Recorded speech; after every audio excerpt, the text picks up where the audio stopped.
Assalamualaikum warahmatullahi wabarakatuh. Halo semua, kembali lagi di channel Raider Manhwa. Kali ini Mimin akan melanjutkan sebuah komik yang bercerita tentang bangkitnya jiwa pedang legendaris terkuat. Buat kalian yang baru saja mampir di channel ini, Mimin sangat berterima kasih karena kalian sudah meramaikan kolom komentar dengan kata-kata yang positif. Berkat kalian semua, Mimin akan selalu bersemangat untuk mengembangkan channel ini. Dan apabila kalian masih bingung dengan alur ceritanya, kalian bisa cek deskripsi atau langsung saja menuju playlist yang ada di halaman channel ini untuk memulainya dari part 1. Tanpa basa-basi lebih jauh, mari kita masuk di part 22.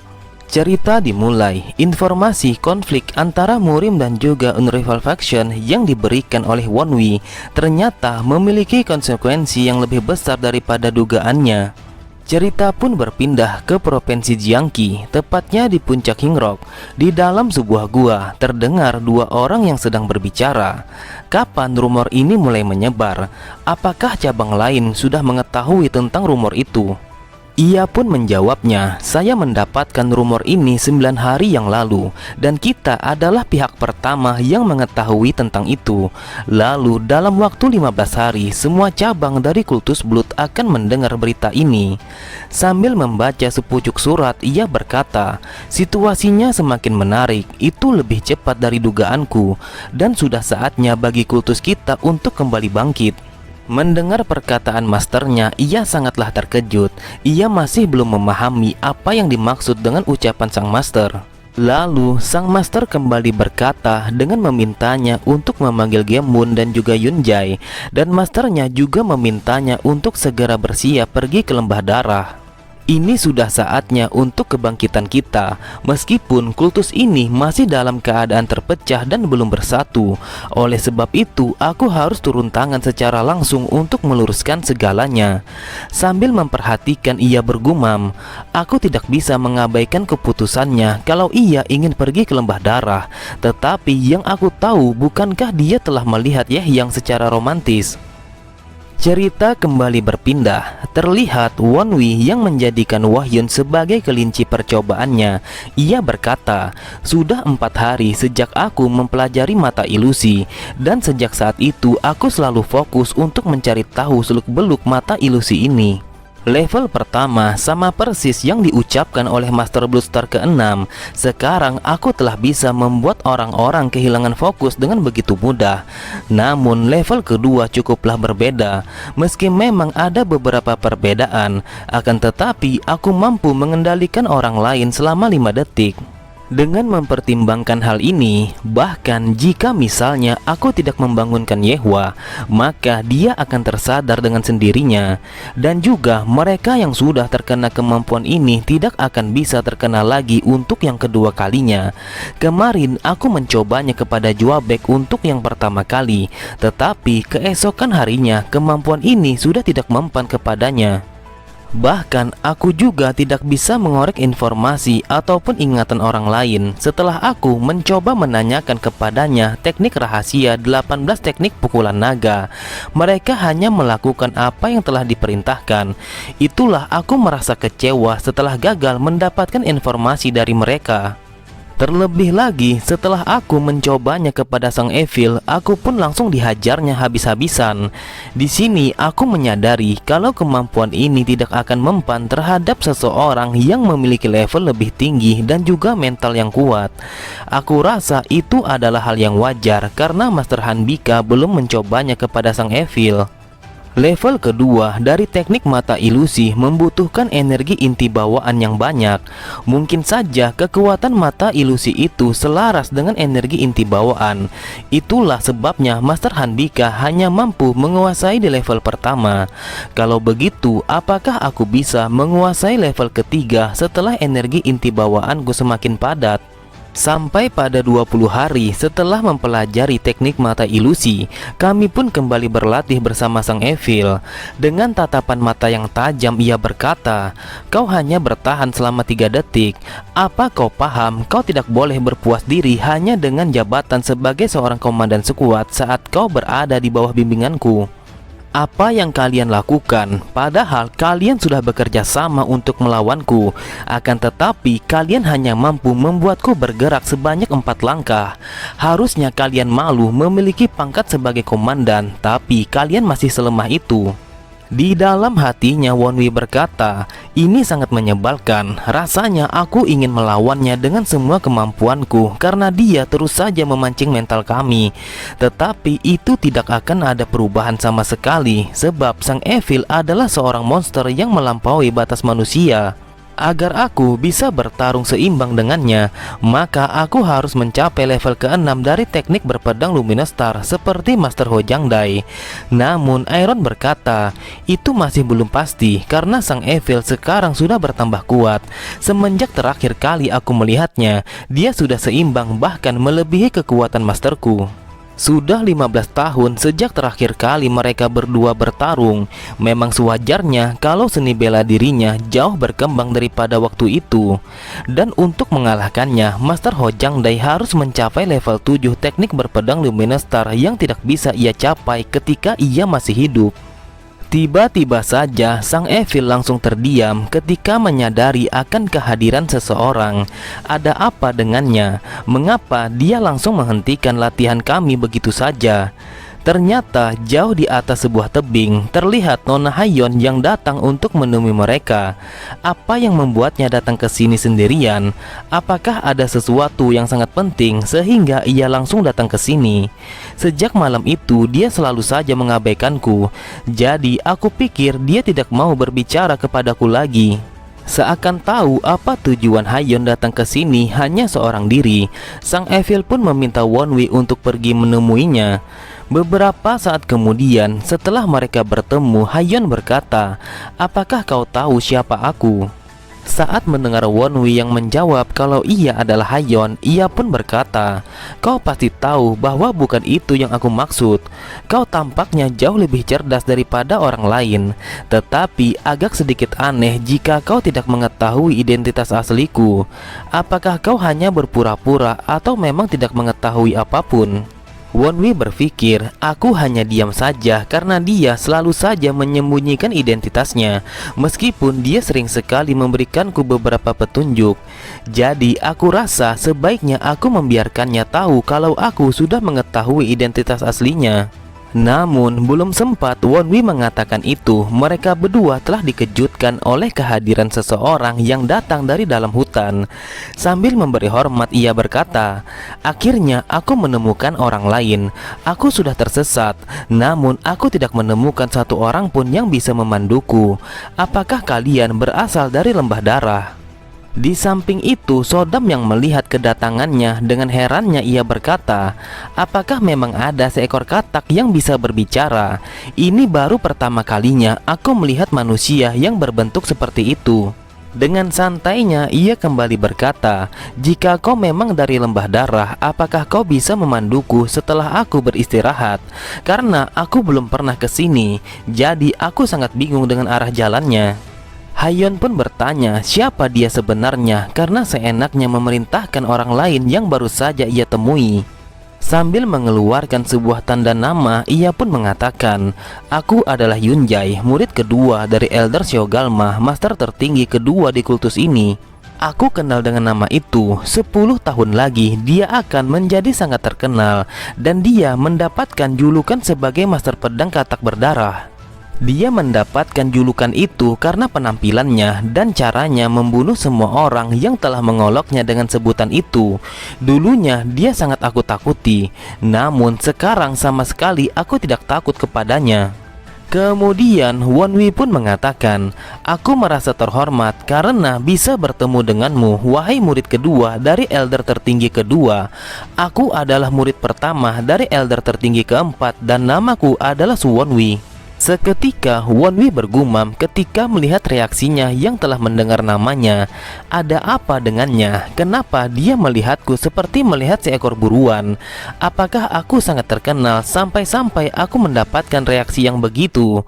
Tanpa basa-basi, Yunjai langsung menebaskan pedangnya untuk menyerang Wonwi. Namun dengan sangat cepat Wonwi menahan serangan itu menggunakan pedangnya. Sambil tertawa, Yunjai berkata, "Jadi kaukah orangnya yang bernama Wonwi? Masterku tampaknya khawatir terlalu berlebihan.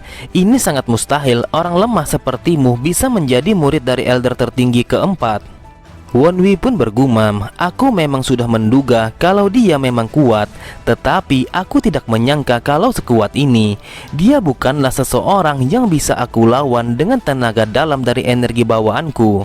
Sambil bersiap dengan kekuatan bela dirinya, Hayon berkata, "Apa maksudnya semua ini? Kenapa kau tiba-tiba saja datang menyerang kami?"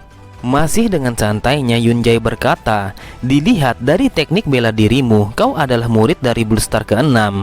Mana mungkin aku tahu kalau kau tidak memperkenalkan dirimu.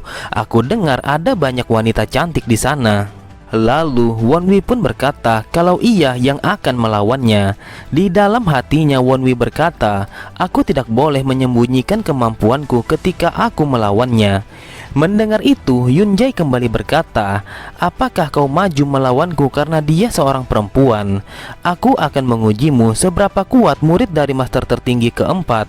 Akan tetapi, ia begitu heran saat melihat Wonwi dan Hayon yang menatapnya dengan tatapan yang terkejut.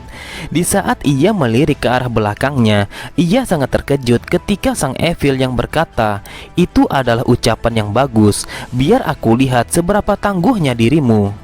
Secara tiba-tiba, sang Evil langsung memukulnya sehingga membuatnya terlempar sangat jauh ke belakang. Bahkan pedang yang ia gunakan untuk menangkis pukulan sang Evil langsung patah menjadi dua bagian. Namun dari arah belakangnya terlihat seseorang yang dengan sangat cepat menangkap tubuh Yunjai agar ia tidak terluka parah akibat pukulan sang Evil.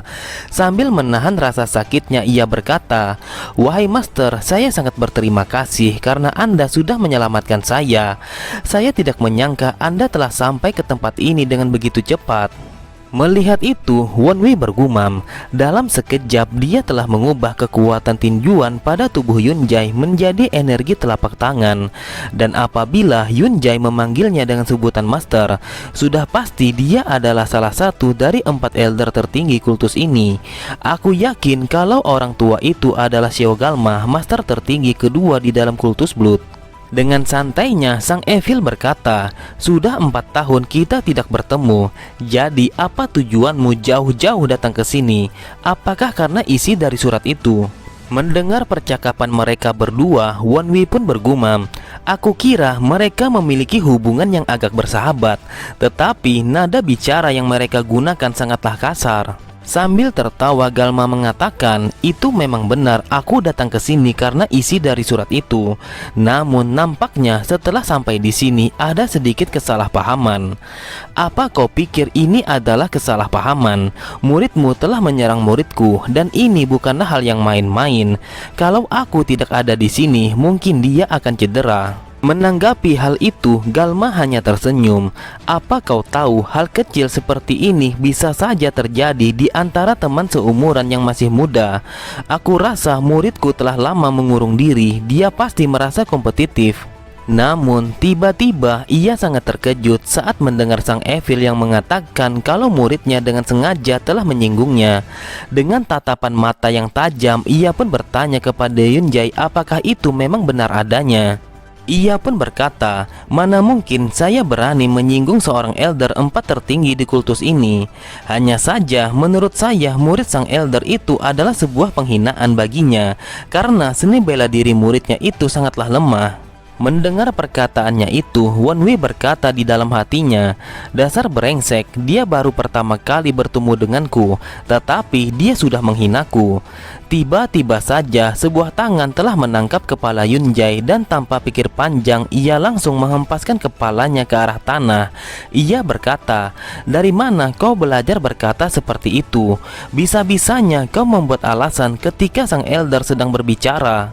Sambil memberi hormat kepada sang Evil, ia berkata, "Mohon maafkan kelancangan junior saya. Saya telah terlambat memperkenalkan diri. Saya adalah Gemwon dan saya murid pertama sang Elder Galma." Di dalam hatinya Wonwi berkata, yang aku tahu bahwa Elder Galma hanya memiliki satu orang murid, yaitu Yunjai. Kalau dia adalah murid yang tersembunyi, mana mungkin dia akan memperkenalkan dirinya secara terang-terangan.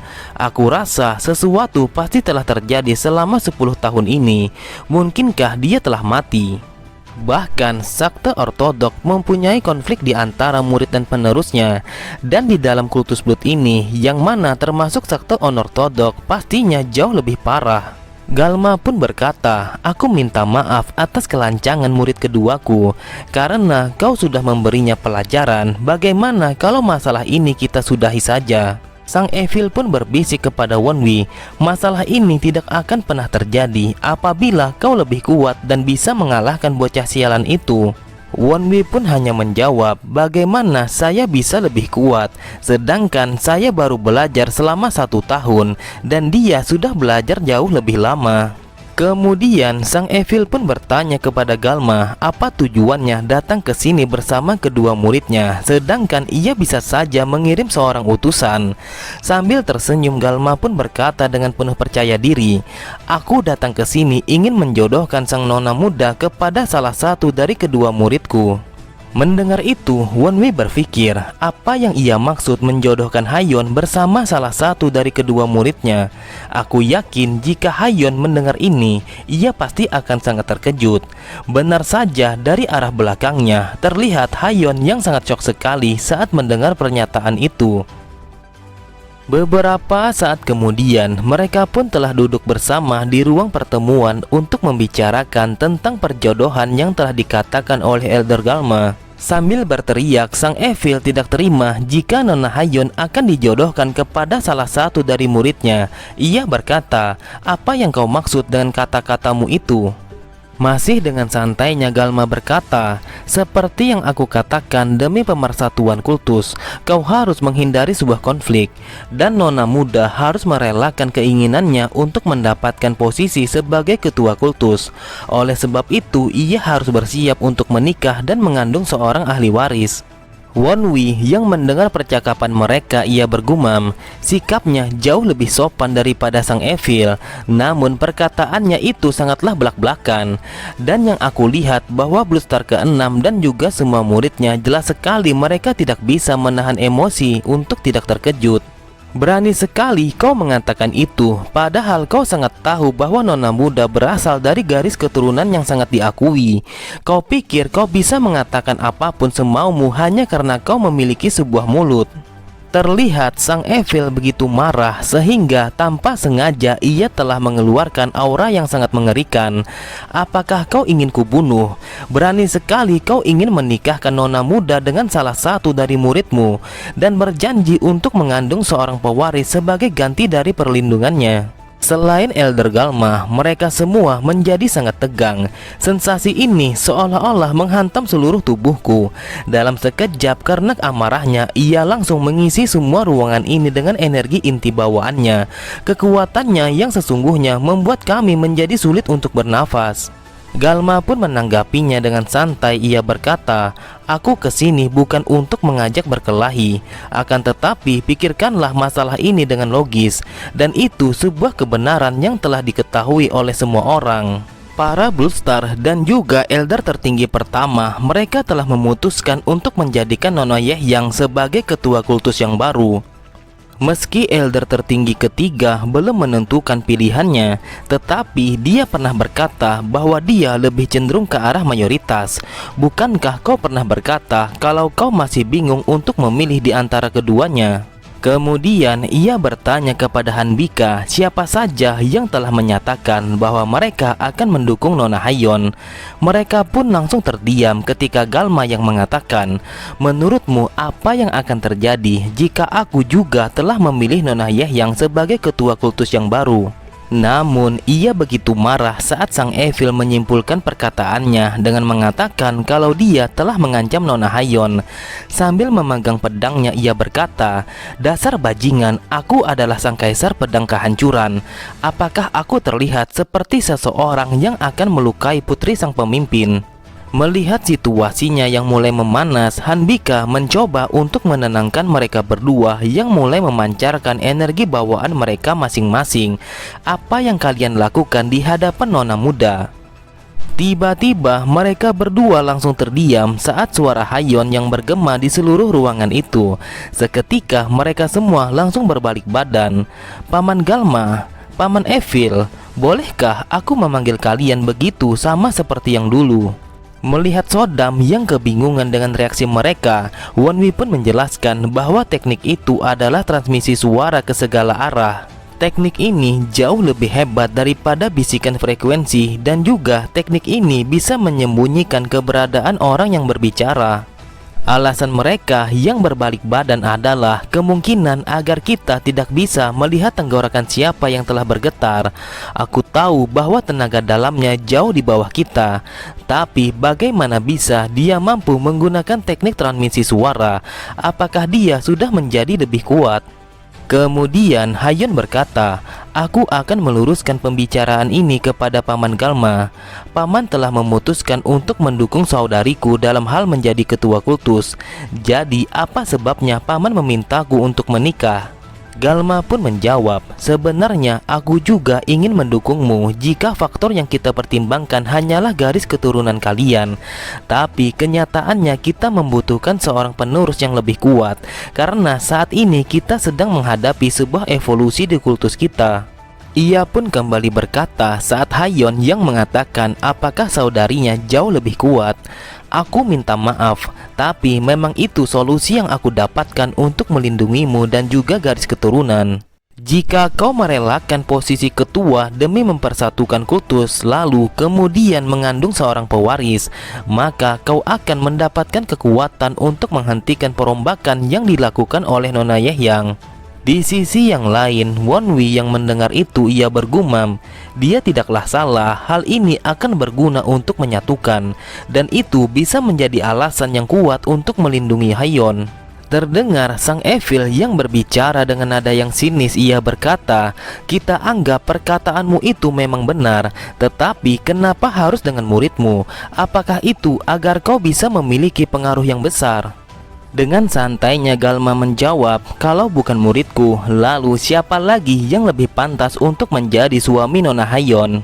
Untuk memilih seorang calon yang pantas untuknya, yaitu harus seseorang yang berasal dari 4 elder tertinggi. Bukannya kau sudah tahu bahwa 2 elder tertinggi lainnya telah memilih Nona Yehyang? Sambil melirik kepada si kembar yang seakan meremehkan mereka berdua, ia mengatakan, bukankah jawaban yang aku berikan sudah sangat jelas? Terlihat Juabek sangatlah kesal karena ia merasa tersinggung setelah dianggap sebagai orang yang lemah daripada kedua muridnya Elder Gelma. Sambil tertawa terbahak-bahak, sang Evil berkata, kau begitu lucu, kau mengatakan kalau ini sudah sangat jelas. Apakah kau berpikir kalau wajah busuk itu sangat cocok kepada nona muda? Lebih baik kau urus saja masalahmu sendiri. Seseorang sepertinya yang telah melecehkan muridnya Bluestar ke-6 mau menjadi pasangannya nona muda. Apakah kau bermimpi? Terlihat Galma sangatlah marah karena ia baru saja mengetahui kalau muridnya telah melecehkan muridnya Bluestar ke-6. Di sisi yang lain, Sodam begitu bersemangat, ia pun mengatakan, situasi ini sangatlah menarik karena salah satu dari mereka sudah tersingkir. Namun tiba-tiba saja ia begitu heran karena Wonwi yang sejak dari tadi ada di sampingnya kini telah menghilang. Kemudian Galma pun berlutut dan meminta maaf kepada Hanbika. Aku meminta maaf atas kebodohan murid keduaku, tetapi murid pertamaku jauh lebih baik karena dia orang yang tidak memiliki kekurangan. Aku yakin dia sangatlah cocok untuk nona muda. Namun sang Evil langsung memotong perkataannya. Hai kau, kenapa hanya muridmu saja yang tidak memiliki kekurangan untuk menjadi pasangan nona muda? Sambil menepuk pundak Wonwi, ia berkata, buah jatuh tidak jauh dari pohonnya. Bukankah berandalan ini jauh lebih baik daripada muridmu yang tidak memiliki akhlak itu? Mendengar itu, Wonwi pun sangatlah terkejut karena sang Evil dengan seenaknya telah menjadikannya sebagai salah satu kandidat untuk menjadi pasangan nona muda. Oke semua, cukup sampai di sini dulu pembahasan alur cerita kita. Sampai jumpa di video selanjutnya. Wassalamualaikum warahmatullahi wabarakatuh.